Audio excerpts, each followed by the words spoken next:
말씀 고린도후서 4장 13절에서 18절까지의 말씀 우리 한 목소리로 같이 읽겠습니다.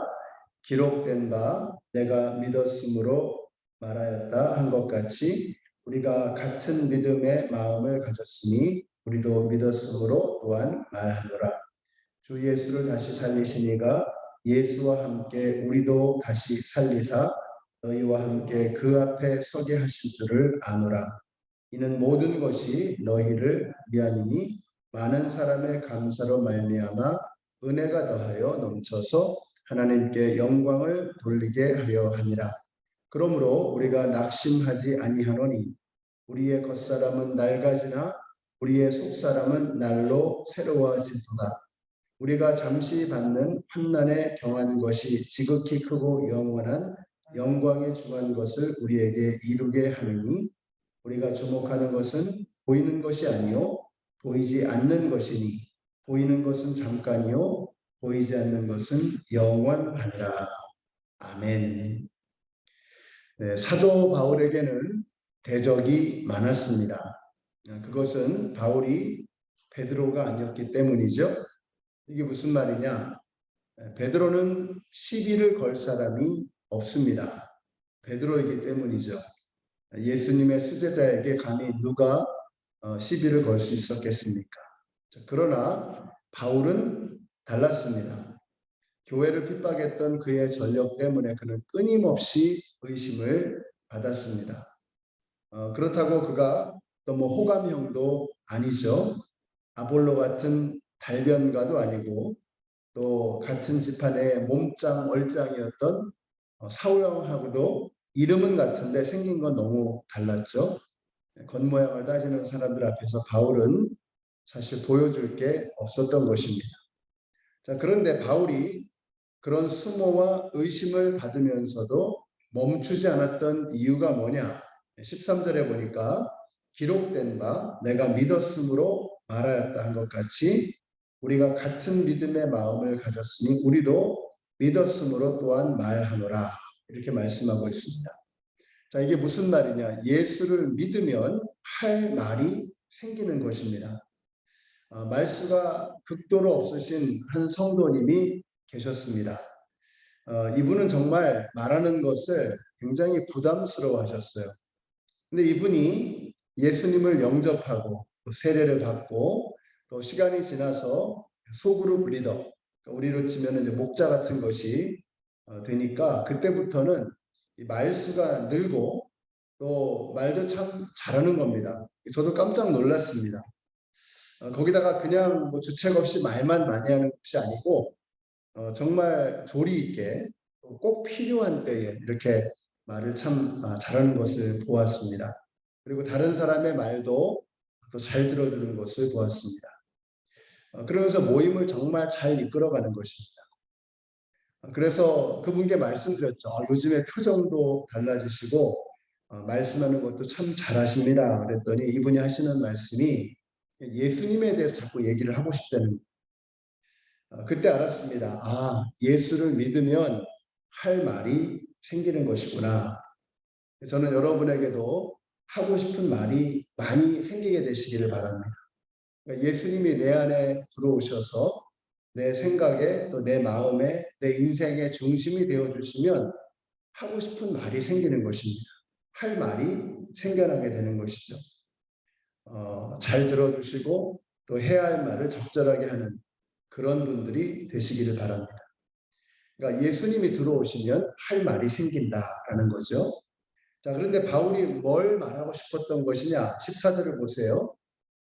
예수를 다시 살리시니가 예수와 함께 우리도 다시 살리리라. 바로 이 이야기입니다. 그래서 부활신앙이 정말 중요합니다. 예수를 다시 살리신 분께서 저와 여러분도 다시 살리실 것을 믿으시기 바랍니다. 낙심하고 번아웃되고 또 주님의 일을 하다 보면 이런 일들은 끊임없이 일어난다고 말씀드렸죠. 자, 이런 일이 생길 때 우리가 이상하게 생각하실 필요가 없습니다. 그런 일들은 늘상 있기 마련입니다. 그럴 수 있는 것입니다. 그러니까 그런 것들을 오히려 우리 예상하고 있어야죠. 내가 번아웃이 되는가 보다 이렇게 생각하면서 스스로를 우리가 판단하고 또 스스로를 알 수가 있어야 합니다. 그런 것들을 미리 예상하고 있다가 그런 일이 발생하면 어제 드렸던 말씀 기억나시죠? 고린도후서 4장 5절의 말씀. 예수의 주되심과 나의 종됨을 전파하라. 이 말은 내가 아니라 예수님께 집중하라는 것입니다.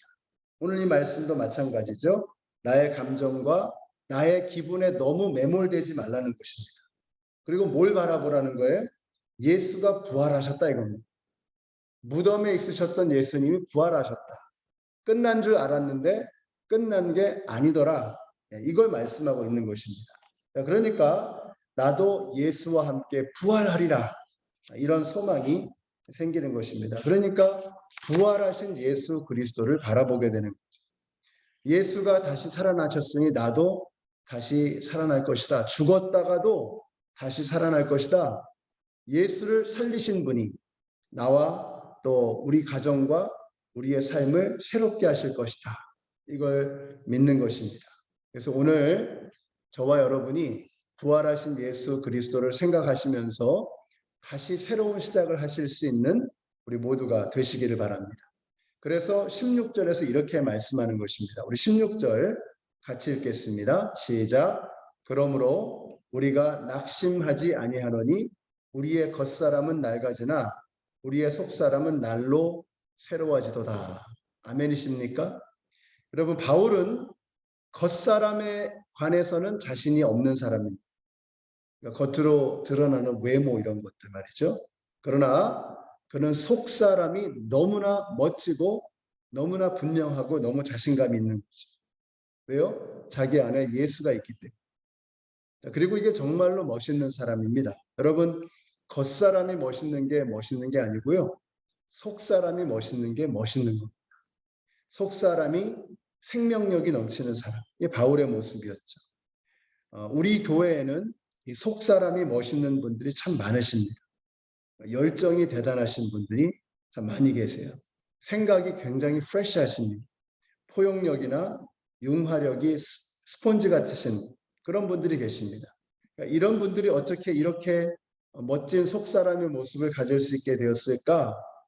이 속사람이 날마다 새로워지는 것입니다. 세월이 지나가면 겉사람은 후패하기 마련이죠. 그렇잖아요. 우리 겉모습은 세월이 지나가면 이건 점점 더 후패해져 가는 것입니다. 그렇지만 우리가 예수가 내 안에 계시면 세월이 지나갈수록 점점 더 속사람이 아름다워지는 거죠. 여러분들이 그런 분들이 되시기를 바랍니다. 속사람이 아름다워지는 그런 사람. 18절의 말씀 보세요. 우리가 주목하는 것은 보이는 것이 아니요 보이지 않는 것이니 보이는 것은 잠깐이지만 보이지 않는 것은 영원함이라. 같은 말이죠. 눈에 보이는 겉사람이 아니라 눈에 보이지 않는 속사람이 진짜 그 사람인 것입니다. 이 세상도 그렇습니다. 눈에 보이는 것은요, 빙산의 일각에 지나지 않습니다. 눈에 보이지 않는 것이 보이는 모든 것들을 통치하고 다스리고 컨트롤하는 것입니다. 우리 성도님들에게는 이게 보이게 되시기를 바라요. 그러니까 보이지 않는 것이 보이는 것들을 다스리는 겁니다. 그러니까 우리가 믿음이 좋아졌다, 영적으로 성숙하다라는 말은 뭐냐? 보이지 않는 것들이 잘 보이는 사람. 이게 정말 믿음이 좋은 사람입니다. 그러니까 겉으로 눈에 보이는 거, 겉으로 나타나는 거, 여기에 모든 것들 시선을 빼앗기고 그런 것들만 바라보는 것은 이것은 유아적이고 어린 것입니다. 미성숙한 것입니다. 근데 보이지 않는 게 잘 보인다. 그 사람의 내면, 영적인 것, 이런 것들에 관심을 갖고 그런 것들이 잘 보인다는 것은 이건 성숙하다는 증거인 거죠.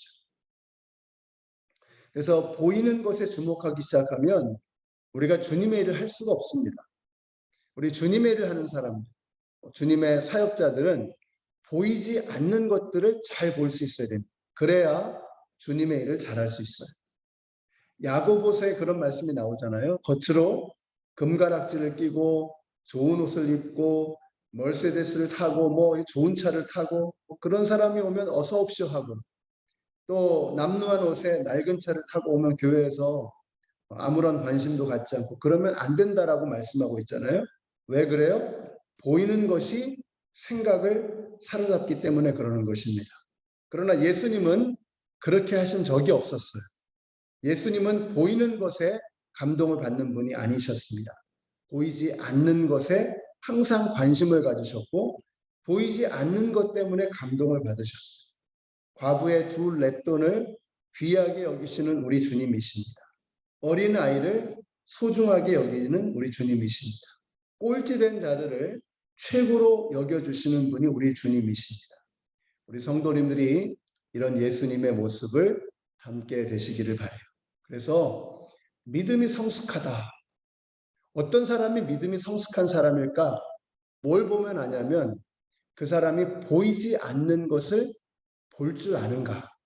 이거 보면 됩니다. 그러니까 내 믿음의 성숙도를 스스로 측정하기 위해서 우리는 뭘 생각하면 되느냐? 아, 내가 정말 눈으로 보이는 것이 다가 아니고 보이지 않는 것이 더 중요하고 더 위대하고 더 본질적이다 라고 하는 것을 간파해낼 수 있는 사람, 그런 사람인가 하는 것을 보는 것입니다. 바라는 것은 우리 연합장로교회 성도님들이 보이지 않는 것들, 세상에서는 별로 중요하게 생각하지 않는 그런 것들을 소중하게 여길 수 있는 우리 예수님을 닮은 우리 성도님들이 되시기를 우리 예수님의 이름으로 축원합니다.